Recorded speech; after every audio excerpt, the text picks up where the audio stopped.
En el bloque pasado hablamos del conflicto en Medio Oriente, de la guerra en Ucrania, y en este quisiera comenzar hablando del mandatario norteamericano, porque Donald Trump continúa utilizando los aranceles para presionar al resto del mundo, y anunció un aumento del 10% en los gravámenes a los productos canadienses, tras suspender las negociaciones comerciales por la utilización de un anuncio televisivo en el que aparecía el expresidente norteamericano Ronald Reagan criticando los aranceles en 1987 y que el mandatario considera que tergiversaba la realidad histórica en un intento de influenciar a la Corte Suprema de su país para que saliera en su rescate, dado que aceptó revisar por la vía rápida la legalidad de los aranceles impuestos recientemente por el republicano, ya que algunos sostienen que no puede utilizar poderes económicos de emergencia con ese fin.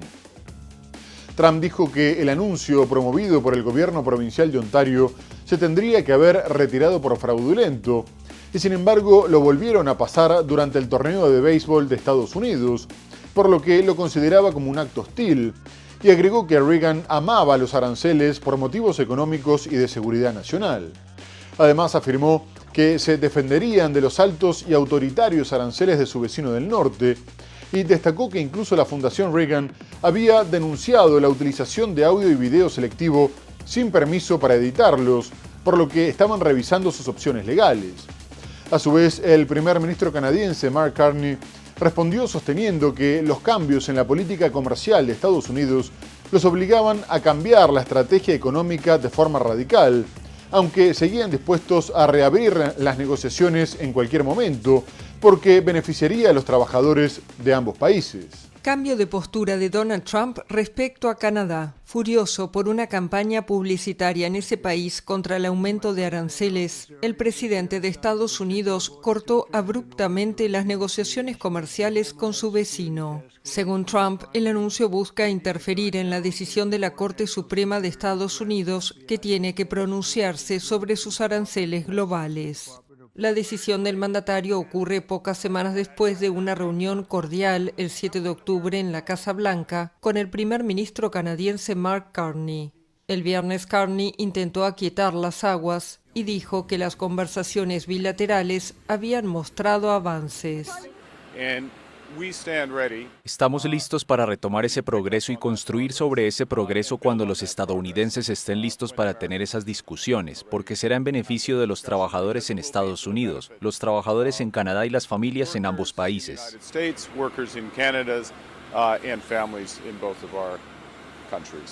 Los aranceles sectoriales de Trump, especialmente sobre el acero, el aluminio y los automóviles, han afectado gravemente a Canadá.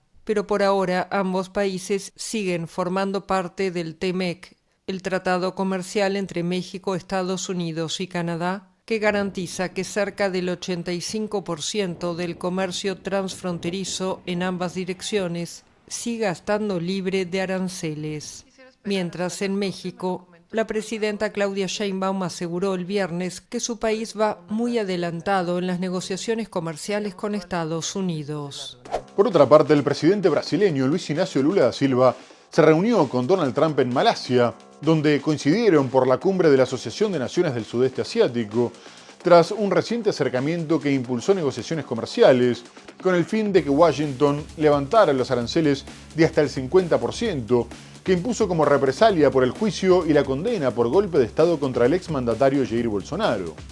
Lula dijo que la reunión había sido sorprendentemente buena, aseguró que próximamente iban a encontrar una solución definitiva a su disputa y que la cuestión de Bolsonaro había sido superada, por lo que este ya era parte del pasado de la política brasileña, agregando que también buscarían que se levantaran las sanciones contra las autoridades de su país derivadas de esta cuestión. Por último, Lula se mostró dispuesto a ser de mediador en medio de la tensión entre Estados Unidos y Venezuela y afirmó que estaban a disposición para negociar, porque querían mantener a Sudamérica como una zona de paz. Previamente, el asesor presidencial Celso Amorim había advertido que una eventual intervención de Estados Unidos para deponer al presidente venezolano Nicolás Maduro incendiaría toda la región, ya que también provocaría problemas de refugiados en Colombia, por lo que se opondrían a cualquier agresión. Por otra parte, el ministro de Exteriores, Mauro Vieira, Destacó que Trump dijo que admiraba el perfil de la carrera política de Lula y sus 2 mandatos previos. Asimismo, antes del comienzo de la reunión, Trump afirmó que era un honor para él estar con el presidente brasileño y que siempre mantuvieron una buena relación y que seguiría siendo así. Unas palabras que calmaron a los mercados, pero que fueron una mala noticia para el bolsonarismo. El presidente de Estados Unidos, Donald Trump, dio inicio a su gira asiática en Malasia, donde sostuvo una reunión clave con el presidente brasileño Luis Ignacio Lula da Silva. En el encuentro, ambos líderes discutieron temas comerciales de gran relevancia para sus países. En la capital Malasia, Lula aprovechó para insistir en la necesidad de que Estados Unidos elimine los aranceles del 50% sobre los productos brasileños. Según el ministro de Relaciones Exteriores de Brasil, Mauro Vieira, la presión fue clara. Vamos a ver, lo estamos manejando ahora mismo y lo discutiremos por un tiempo. Creo que probablemente llegaremos a una conclusión bastante rápida. Nos conocemos, sabemos lo que cada uno quiere. Estoy seguro de que llegaremos a un acuerdo. El presidente brasileño también pidió a Trump suspender la aplicación de la ley Magnitsky, que sanciona a individuos vinculados con violaciones de derechos humanos, incluyendo al juez del Supremo Tribunal Federal, Alexandre de Moraes. Este magistrado estuvo involucrado en la condena del expresidente Jair Bolsonaro. Sorprendentemente buena. Así calificó el lunes el presidente de Brasil, Luis Ignacio Lula da Silva, a la reunión que mantuvo con su homólogo estadounidense Donald Trump en Malasia para poner fin a su disputa comercial. El mandatario se mostró optimista con alcanzar un acuerdo sobre el tarifazo, como se le dice en Brasil a los aranceles de Trump contra muchos países. Estoy convencido de que en pocos días tendremos una solución definitiva entre Estados Unidos y Brasil para que la vida siga buena y alegre. Tras su visita a Malasia, Donald Trump viajó a Japón para reunirse con la nueva primera ministra, la conservadora Sanae Takaichi, destacando como un gran acontecimiento que se haya convertido en la primera mujer en ocupar el ejecutivo nipón.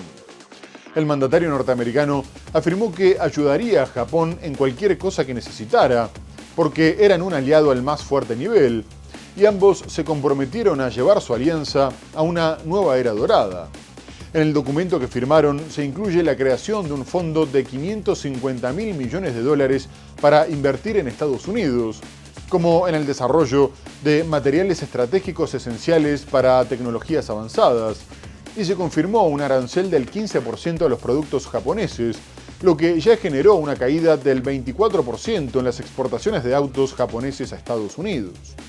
A su vez, en un segundo acuerdo se comprometieron a cooperar para garantizar el suministro de minerales críticos y tierras raras, con el objetivo de asegurar las cadenas de suministro en medio de la reticencia de China a liberar sus exportaciones. Ambos mandatarios mostraron muy buena sintonía, e incluso Takaichi comunicó que pensaba nominar a Trump para el Premio Nobel de la Paz, una cuestión con la que varios mandatarios se quieren ganar el favor de Trump, como el pakistaní Shehbaz Sharif o el israelí Benjamin Netanyahu, aunque el republicano también buscó presionar a Japón para que aumentara su gasto en defensa. La mandataria japonesa aseguró que este año iban a aumentar el presupuesto militar hasta el 2% del Producto Interno Bruto, 2 años antes de lo previsto, pero para Trump no es suficiente y buscaría un gasto cercano al 5%. El presidente estadounidense Donald Trump aseguró a la nueva primera ministra de Japón, Sanae Takaichi, que Washington es un aliado fundamental para el país asiático. Todo lo que pueda hacer para ayudar a Japón, estaremos ahí. Somos un aliado al más alto nivel y es un gran honor estar con ustedes, especialmente en la etapa tan temprana de quien será, creo, una de las primeras ministras más importantes. Takaichi, la primera mujer en gobernar Japón, indicó que quiere abrir una nueva edad de oro con Estados Unidos. A través de estos esfuerzos, junto con usted, señor presidente, me gustaría lograr una nueva era dorada para la alianza nipona-estadounidense, donde tanto Japón como Estados Unidos se fortalezcan y prosperen. Según la Casa Blanca, la primera ministra japonesa nominará para el Premio Nobel de la Paz a Trump, quien reclama haber puesto fin a varios conflictos en el mundo. En medio de los elogios, ambos países también firmaron un acuerdo para garantizar el suministro de minerales críticos y tierras raras, indispensables para industrias como la tecnología o la defensa. El objetivo, según Estados Unidos, es ayudar a ambos países a lograr la resiliencia y la seguridad de las cadenas de suministro. Trump y Takaichi centraron sus conversaciones en la seguridad y el comercio. El estadounidense impuso un arancel del 15% a la mayoría de las importaciones japonesas, y ello ha contribuido a una caída del 24% en las exportaciones de automóviles con destino a Estados Unidos en septiembre en términos interanuales. Pero más allá de las amenazas de Donald Trump contra todo el mundo, los ojos estaban puestos en las negociaciones comerciales que mantenía con China. Y el secretario del Tesoro norteamericano, Scott Bessent, llevó tranquilidad al informar que ya habían podido cerrar un acuerdo marco para evitar la imposición de aranceles adicionales del 100%, después de que la Casa Blanca los anunciara como represalia por las restricciones chinas a las exportaciones de tierras raras, de las que incluso depende la industria de defensa de Estados Unidos. Pekín había defendido la medida, afirmando que no estaba dirigida contra Estados Unidos, sino en favor de sus intereses y su propia seguridad, y era una respuesta a las restricciones de Estados Unidos a la venta de tecnología a empresas chinas, pero Pekín habría aceptado aplazarla. De esta manera, se rebajó la tensión entre las potencias unos días antes de la reunión entre ambos líderes en Corea del Sur, que fue la última parada de Trump en su gira por Asia, y a donde asistieron para participar en el Foro de Cooperación Económica Asia-Pacífico. Más allá de su dura postura con respecto a China, para Trump era importante llegar a un acuerdo, dado que ya había reconocido que los aranceles tan altos con los que había amenazado no eran sostenibles, y una guerra comercial entre ambos tendría consecuencias imprevisibles. A su vez, China aprovechó las cumbres para presentarse como una alternativa al proteccionismo de Estados Unidos y fortaleció el Tratado de Libre Comercio con la Asociación de Naciones del Sudeste Asiático tras un año de negociaciones, y más tarde celebró que esto les permitiría a todos diversificar los socios comerciales. La economía mundial respira con alivio. Los aranceles adicionales del 100% para China ya no están sobre la mesa. Lo confirmó Estados Unidos al iniciar la gira por Asia del presidente Trump. President Trump gave me a great deal of negotiating leverage with the threat of the 100% tariffs on November 1st, and I believe we've reached a very substantial framework that will avoid that. Esto luego de 2 días de reuniones con representantes comerciales de China, quienes también adelantaron un acuerdo preliminar de cara a la reunión entre el presidente Trump y el presidente chino Xi Jinping el próximo jueves en Corea del Sur. China ha firmado una nueva ampliación de un acuerdo de libre comercio con la Asociación de Naciones del Sudeste Asiático, la conocida como ASEAN, tratando de mostrarse como una alternativa a las políticas proteccionistas del presidente estadounidense Donald Trump. Lo hace a 48 horas de su reunión con Xi Jinping en Corea del Sur para abordar precisamente el tema de los aranceles. Las dos naciones han amenazado con imponerse barreras comerciales mutuas por encima del 200%.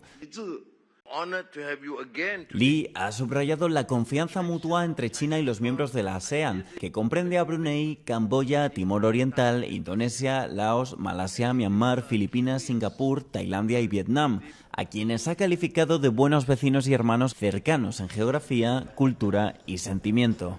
Se trata de la tercera revisión del tratado, que se firmó por primera vez en 2002 y entró en vigor en 2010.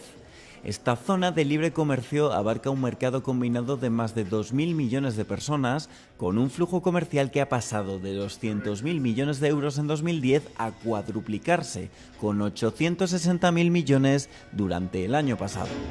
Y en otro orden, la tensión entre Estados Unidos y Venezuela continúa aumentando, después de que Washington anunciara que enviaría su portaaviones más poderoso a la región para que se uniera al despliegue militar en el Caribe que supuestamente busca luchar contra el narcotráfico. Este nuevo movimiento del Pentágono tuvo lugar tras nuevos ataques contra embarcaciones que, según Washington, transportaban droga hacia su país, por lo que ya hay más de medio centenar de muertos. A su vez, el secretario de Guerra, Pete Hegseth, afirmó que iban a tratar a los narcoterroristas igual a como habían tratado a los miembros de Al Qaeda, y Donald Trump advirtió que estaba evaluando comenzar a llevar a cabo ataques en tierra, y varios congresistas ya lo dan por hecho. No obstante, estos ataques dividen al Congreso, y mientras el senador republicano por Carolina del Sur, Lindsey Graham, defendió que se estaba protegiendo a los estadounidenses, el demócrata por Arizona, Rubén Gallegos, describió las operaciones como asesinatos autorizados, afirmando que las muertes eran innecesarias porque tenían la capacidad de detener las embarcaciones, conseguir las pruebas y arrestar a los supuestos culpables. Asimismo, el mandatario venezolano Nicolás Maduro dijo que usaban el narcotráfico como excusa porque con ellos no podían mentir sobre la existencia de armas de destrucción masiva o la construcción de un arma nuclear. Y después de que Trump autorizara operaciones encubiertas de la CIA en territorio venezolano, el ministro de Defensa, Vladimir Padrino, respondió que Estados Unidos podría introducir cualquier cantidad de agentes en cualquier parte del territorio, pero que todos los intentos terminarían fracasando. Estados Unidos anunció el viernes el despliegue de un portaaviones y su flotilla acompañante para contrarrestar el narcoterrorismo en América Latina, una decisión que aumenta la tensión en la región. Estados Unidos movilizó en agosto destructores, un submarino y barcos con fuerzas especiales en aguas internacionales del Caribe, con el supuesto propósito de combatir el tráfico de drogas. Venezuela insiste en que la verdadera intención de Washington es promover un cambio de régimen en el país. Se están inventando una nueva guerra eterna. Prometieron que más nunca se metían en una guerra y se están inventando una guerra que nosotros vamos a evitar. El despliegue del grupo de ataque del portaaviones U.S. Gerald Ford se produce en apoyo a la directiva del presidente de desmantelar las organizaciones criminales transnacionales y contrarrestar el narcoterrorismo en defensa de la patria, dijo el portavoz del Pentágono, Sean Parnell. Más de 40 personas han muerto en el Caribe y en el Pacífico desde que Estados Unidos inició su actual campaña sin precedentes de ataques letales en la región el 2 de septiembre. Nadie les cree lo que dicen, pero no pudieran decir que Maduro y Venezuela tenemos armas de destrucción masiva. No se han atrevido a decirlo, por lo menos. No pueden decir que estamos construyendo un arma nuclear. No pueden decir que tenemos misiles apuntando a las ciudades de Estados Unidos. No lo pueden decir, ¿verdad? Y más tarde el gobierno venezolano confirmó que la CIA ya estaba actuando en su territorio, tras comunicar que había capturado a un grupo mercenario con información directa de la agencia de inteligencia estadounidense, pudiendo determinar que estaba en curso un ataque de falsa bandera desde aguas limítrofes con Trinidad y Tobago o desde el propio territorio trinitense o venezolano, con el objetivo de generar un enfrentamiento militar completo contra su país. Además, Caracas recordó que Estados Unidos ya había usado esa estrategia para iniciar otros conflictos, como en la guerra hispano-estadounidense en Cuba. Este hecho tuvo lugar en momentos en que Estados Unidos llevaba a cabo ejercicios militares en Trinidad y Tobago, lo que Venezuela consideró como una provocación militar de su vecino en coordinación con la CIA. A su vez, afirmó que el gobierno isleño había renunciado a su soberanía para actuar como una colonia militar subordinada a los intereses hegemónicos estadounidenses, convirtiendo su territorio en un portaaviones para la guerra contra Venezuela, Colombia y toda Sudamérica.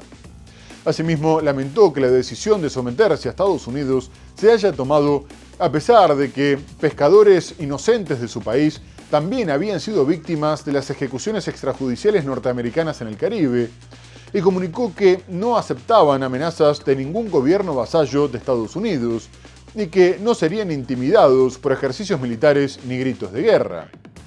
Por su parte, el gobierno trinitense respondió que la presencia militar norteamericana en sus aguas solo buscaba fortalecer la cooperación en la lucha contra la delincuencia transnacional en la región. Venezuela tilda de peligrosa provocación el arribo de un destructor estadounidense a la vecina Trinidad y Tobago. El USS Gravely, un buque de guerra equipado con lanzamisiles guiados, atracó el domingo en la capital Puerto España, en una visita que se extenderá por 4 días y que incluirá ejercicios militares con las fuerzas de defensa locales. La presencia del buque ha provocado la protesta de Caracas e intensifica la presión del presidente Donald Trump, que aprobó operaciones encubiertas de la CIA en Venezuela. El ministro de Exteriores venezolano denuncia una supuesta operación de bandera falsa. Venezuela ha informado con claridad al gobierno de Trinidad y Tobago sobre la operación de falsa bandera dirigida por la CIA, atacar un buque militar estadounidense estacionado en dicha isla y luego culpar a Venezuela para justificar una agresión contra nuestro país. Esperamos que Trinidad y Tobago haga lo propio y no permita que su territorio sea usado para maniobras que amenazan la paz del Caribe. Por su parte, el ministro del Interior venezolano, Diosdado Cabello, dijo que desmanteló una supuesta célula criminal vinculada a la CIA que buscaba atacar al buque atracado en Trinidad y Tobago e incriminar al gobierno de Maduro. El domingo Caracas ya había anunciado la captura de un grupo de mercenarios vinculados a la CIA.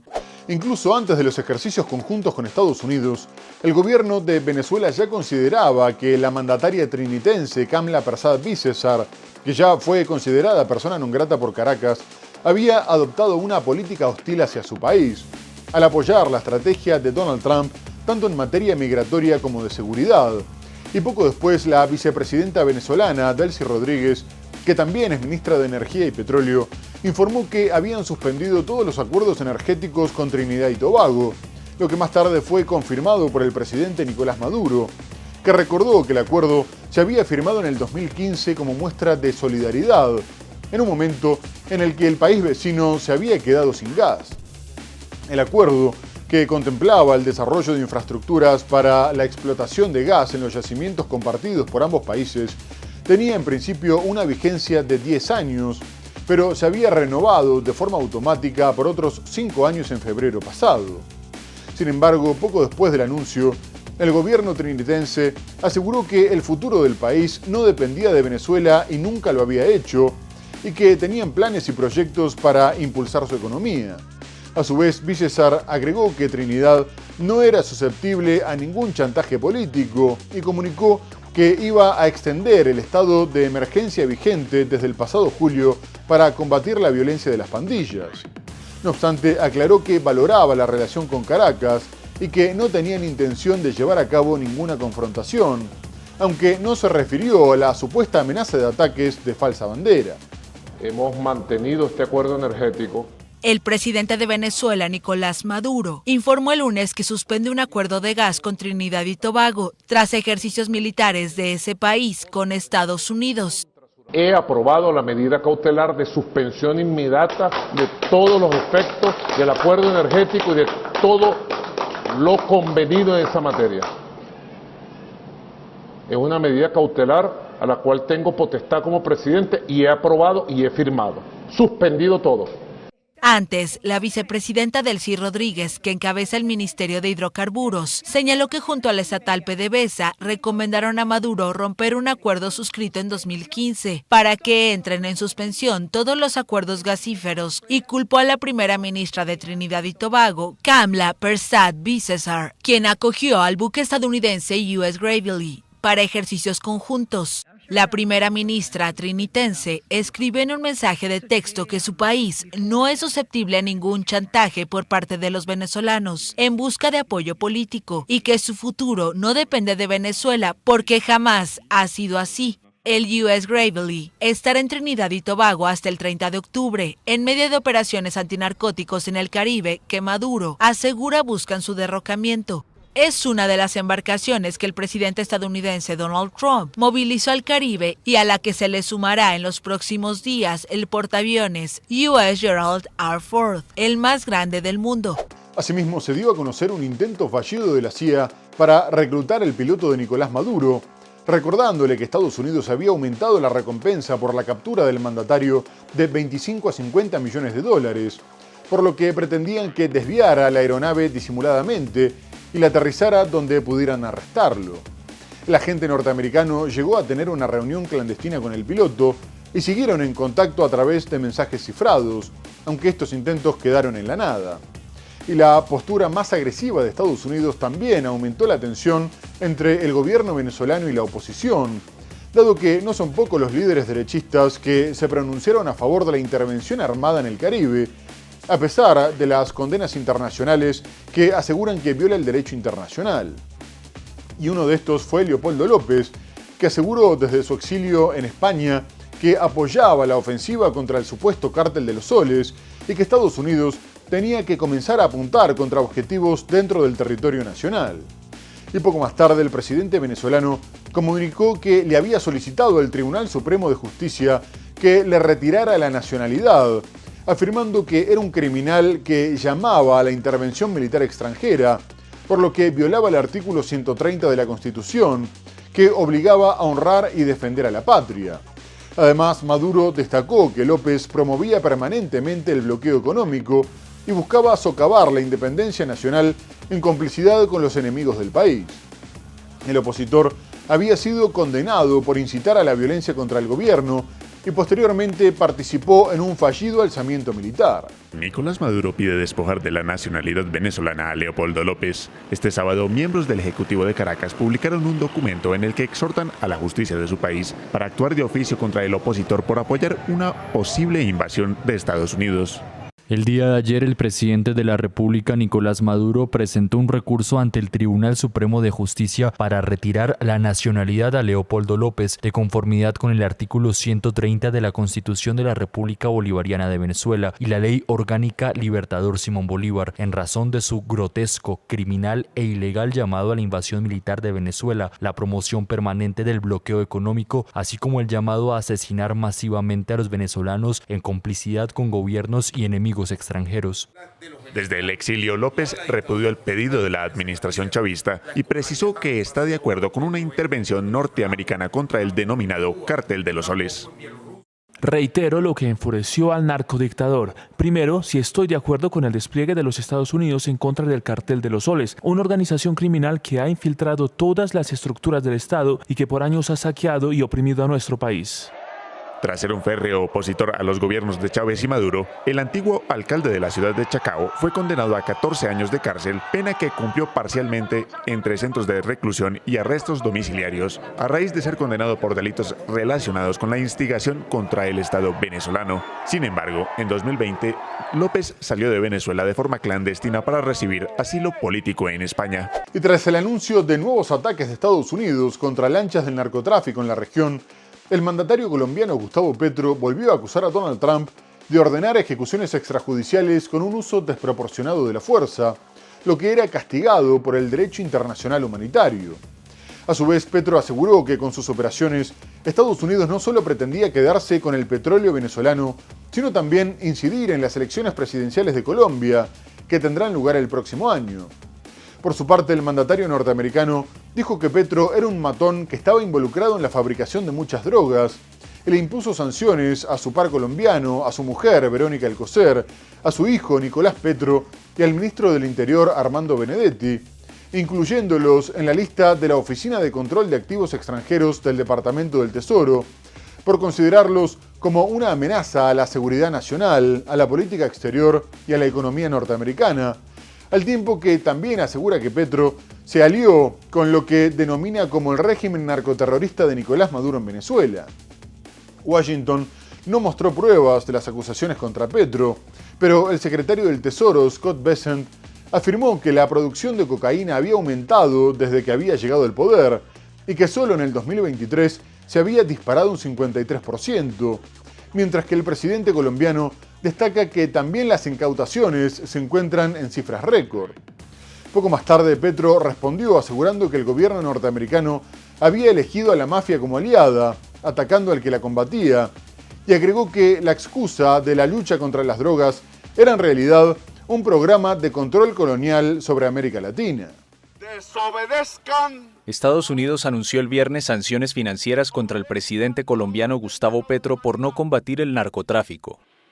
El Departamento del Tesoro estadounidense también impuso sanciones contra la esposa del mandatario izquierdista, Verónica Alcocer, y uno de sus hijos, Nicolás Petro, así como contra el ministro del Interior, Armando Benedetti, su mano derecha. ¿Qué ha hecho el presidente Petro? Las medidas publicadas por la Oficina de Control de Bienes Extranjeros implican el bloqueo de cualquier propiedad que los sancionados tengan en Estados Unidos y realizar transacciones internacionales con medios de pago localizados en ese país. Es la primera vez que un presidente de Colombia, el país que más produce cocaína en el mundo, recibe una sanción de este tipo. Ejecuciones extrajudiciales. El secretario del Tesoro, Scott Bessent, dijo en un comunicado que el presidente Petro ha permitido que los cárteles de drogas prosperen y se ha negado a detener esta actividad. Petro reaccionó de inmediato diciendo que le parecía paradójica la sanción, pues ha luchado contra el narcotráfico durante décadas y con eficacia. El mandatario colombiano, que mantiene un pulso particular con su par estadounidense Donald Trump, prometió que no dará ni un paso atrás. Petro sostiene que los asesores de Trump son cercanos a narcotraficantes y asegura que los capos de la cocaína viven cómodamente en ciudades de Estados Unidos como Miami.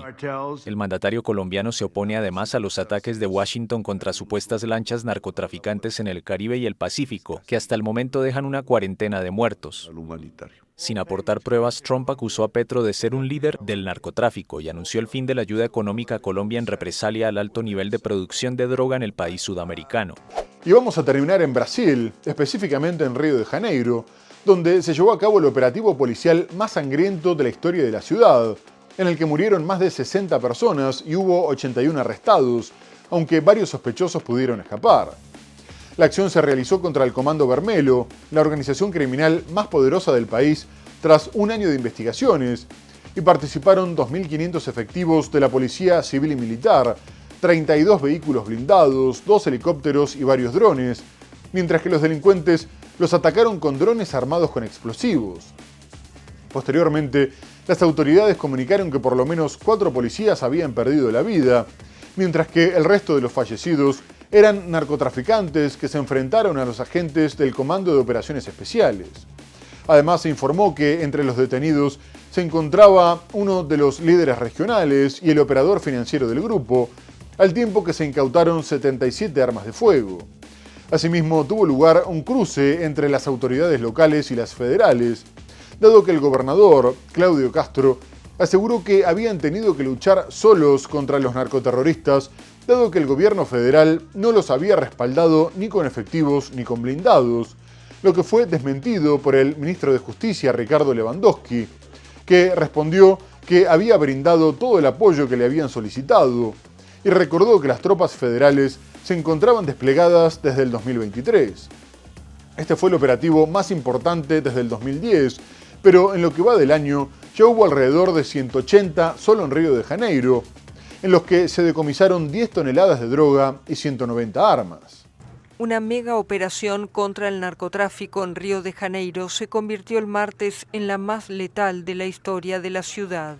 Una fuente gubernamental dijo a la France Press que más de 60 personas murieron en el operativo, que según el gobierno estatal busca golpear a la organización criminal Comando Vermelho, la mayor de ese estado brasileño. Entre los fallecidos hay al menos 4 policías. Los uniformados ingresaron en la madrugada a 2 zonas conocidas como los complejos de Alemão y Peña en el norte de la ciudad, a bordo de 32 vehículos blindados. 2 helicópteros y varios drones acompañaban el operativo, que involucró unos 2.500 efectivos. Hoy se está llevando a cabo en Río de Janeiro la mayor operación de la historia de nuestras fuerzas de seguridad.